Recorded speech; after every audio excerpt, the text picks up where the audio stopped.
On se retrouve aujourd'hui pour un petit tuto assez rapide et même très rapide et très simple qui m'a été beaucoup demandé ces derniers temps suite à la publication de mes derniers coloriages et aussi de ma dernière vidéo coloriage terminée, celle des 2 derniers mois là, puisque c'est un effet que j'ai eu l'occasion de reproduire plusieurs fois et à chaque fois vous avez été plusieurs à me demander si je pouvais vous expliquer, vous faire une vidéo pour vous montrer comment faire. Et bien c'est chose faite, c'est l'objet de la vidéo d'aujourd'hui, vous l'aurez vu dans le titre, on va faire un effet de transparence sur un objet en verre, donc une cloche, un bocal, ça fonctionne aussi. Là je vais vous montrer, c'est que des exemples sur des cloches, boules à neige, etc. Mais ça fonctionne aussi pour les bocaux, les fioles, tout ce genre de choses, du moment que c'est un objet qui est censé être en verre. Donc je vais d'abord vous remontrer les coloriages en question sur lesquels j'ai fait cet effet. Donc le premier c'est dans Sagan Oxagner et c'est mon coloriage d'Halloween. Alors je ne sais pas où il est. Bien évidemment, je vais marquer la page. Il est là, voilà. Donc c'est l'effet de transparence sur la cloche qui se trouve là-haut. Voilà, je l'ai réalisé une première fois ici. Et puis très récemment, et ça je ne l'ai pas encore publié sur les réseaux, donc vous l'avez vu dans ma vidéo coloriage terminé, celui-ci c'est une boule à neige. Et c'est la boule à neige avec mes petits lapins, donc voilà, sur la boule en verre j'ai également reproduit cet effet. Et voilà, oui c'est vrai qu'en ce moment j'avais que des coloriages qui se prêtaient bien à faire ce petit effet pour pas se répéter, hein.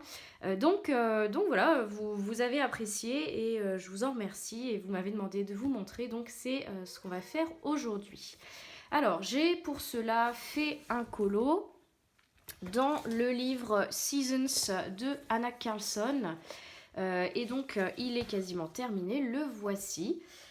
Alors, vous reconnaîtrez le fond de ma copine Stéphie. Si tu passes par là, je te fais des bisous. J'ai adoré sa vidéo, son idée, et donc j'ai voulu essayer de le reproduire aussi un petit peu à ma manière. J'ai mis un peu plus d'arbres pour faire vraiment un effet de forêt un peu plus dense. Et j'ai vraiment adoré. Je vous en reparlerai plus dans ma vidéo coloriage terminé. C'est pas le sujet ici, mais voilà, je voulais quand même le préciser. Donc ce colo il est quasiment terminé comme vous pouvez le voir, puisque quand je fais un effet vert comme ça, je le fais à chaque fois vraiment en tout dernier. Il faut s'assurer que l'on n'ait plus besoin de retoucher quoi que ce soit, notamment en dessous, puisque bien une fois qu'on aura fait l'effet là, on ne repassera plus de crayon de couleur. Du Posca à la rigueur on pourra, puisqu'on va d'ailleurs le faire pour l'effet, mais le crayon, le pastel, tout ça, il faut que ce soit fait, fini avant. Donc c'est pour ça que vous aurez la primeur du coup de voir dans cette vidéo la touche finale du coloriage, et donc vous verrez ce coloriage en exclusivité, puisque je ne l'aurai pas à la date où vous verrez cette vidéo, je ne l'aurai sûrement pas encore publié sur les réseaux sociaux. Donc voilà. Alors pour cette technique, on aura besoin simplement de deux choses très simples. Donc il vous faudra un Posca blanc. Alternative, vous pouvez prendre un stylo gel, voilà, peu importe, un Signo, un Uniball, un Jelly Roll, peu importe, quelque chose qui vous dépose une belle couche de blanc opaque. Donc moi j'ai le Posca comme d'habitude, j'arrive pas à utiliser stylo gel. J'aime pas trop, faudrait peut-être que je retente, je vous en avais déjà parlé. Moi j'utilise le PC1M, c'est le plus précis, enfin c'est pas le plus précis mais c'est le plus courant en tout cas et c'est celui que j'utilise à chaque fois dans mes coloriages. Et deuxième chose, il vous faudra quelque chose qui soit très gras. Alors moi pour mon cas c'est un Neocolor blanc, mais ça s'utilise à sec, donc du moment que vous avez un matériel gras, vous pouvez tout à fait le remplacer. Je pense notamment à tout ce qui est pastel à l'huile, pastel gras, pas de pastel sec, hein, ça ne fonctionnera pas. Ça ne déposera pas vraiment de couleur, notamment sur du crayon. Sur d'autres matériaux, peut-être que ça pourra, mais ça ne sera pas suffisant. Du crayon de couleur, le problème c'est que ça n'est pas assez gras pour faire ça. Ça va avoir tendance à faire plutôt une action de blender qu'une action de dépôt de pigment blanc. Même les plus gras qu'on connaisse, le Prismacolor blanc, le Luminance, le Derwent Drawing, à mon sens, ils ne sont pas assez, en tout cas pour des grosses surfaces comme ça. Sur des tout petits motifs, ça pourra peut-être le faire, on n'aura pas besoin d'être aussi précis et d'avoir quelque chose d'aussi dessiné. Mais là, il nous faut quelque chose vraiment qui dépose du pigment et qui ne ternisse pas les couleurs en dessous, qui ne fasse pas un mélange des couleurs, etc. Donc voilà, un no color, un pastel gras blanc pour le principal en fait. Voilà, mais vous avez seulement besoin de deux choses. Donc, on va y aller tout de suite, hein. Je vais zoomer. Je pense que je ne vais pas vous faire de voix off sur cette vidéo parce que c'est vraiment ultra rapide et ultra simple. Je ne sais même pas si je vais vous l'accélérer. Voilà, donc je m'installe et puis c'est parti. Alors, la première chose à faire, c'est de prendre son matériel blanc, donc le Neocolor, le pastel gras ou voilà, ce que vous avez sous la main qui soit adapté. Et donc, on va tout simplement venir repasser une couche de ce matériau sur l'ensemble de la surface qui se situera sous le verre. Donc, dans mon cas, tout ce qui se trouve sous la cloche. Je n'appuie pas forcément. Et vous allez voir que ça dépose une petite couche de blanc. Alors, il ne faut pas non plus trop appuyer puisque sinon ça va quand même déplacer légèrement les couleurs. C'est pas ce qu'on veut. On veut simplement déposer une petite pellicule toute fine. C'est pour ça qu'il faut un matériel qui soit gras parce que moins ce sera gras et plus il faudra appuyer pour avoir un dépôt. Et c'est là qu'on risque de faire des catastrophes tout simplement.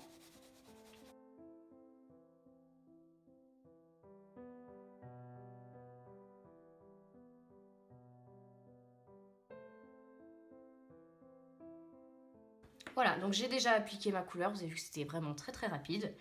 Et toute la suite va se faire avec le Posca, le stylo gel blanc. Donc on va commencer par, je vous explique avant parce qu'après je vous mettrai un peu de musique, ça va faire du bruit, je vais l'activer, etc.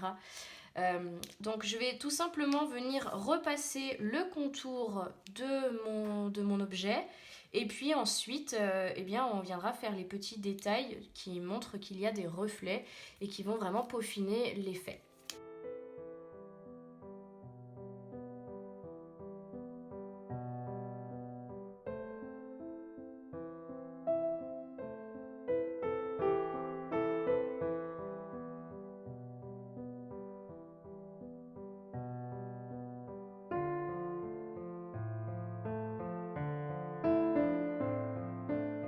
Voilà, donc maintenant que j'ai repassé le contour, on va venir faire des effets de reflets avec le Posca. Donc la chose la plus courante, c'est le gros reflet dans un, comment dire, pour montrer l'effet bombé sur un des contours quasiment, on va venir dessiner comme une espèce de grosse virgule pointue à un bout et qui va vers l'extrémité en s'évasant.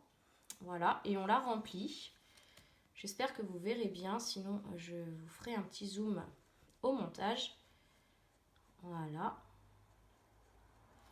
Comme ceci. Et en général, on en fait un second, plus petit. Voilà, qui sont à peu près, on va dire, tête bêche. Voilà. Et en général, c'est pour entrée et sortie de lumière, donc on en fait un autre qui ressemble un peu à l'opposé.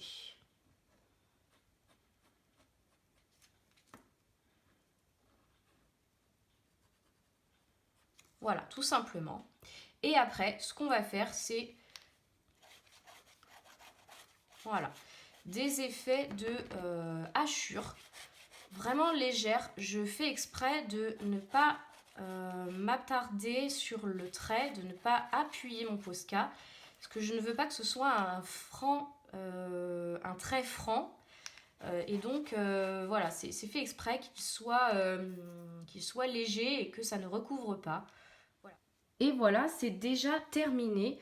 Donc c'était vraiment, je vous avais prévenu, hyper simple. Et je trouve que ça donne vraiment un côté beaucoup plus terminé au coloriage. Ça fait un vrai relief.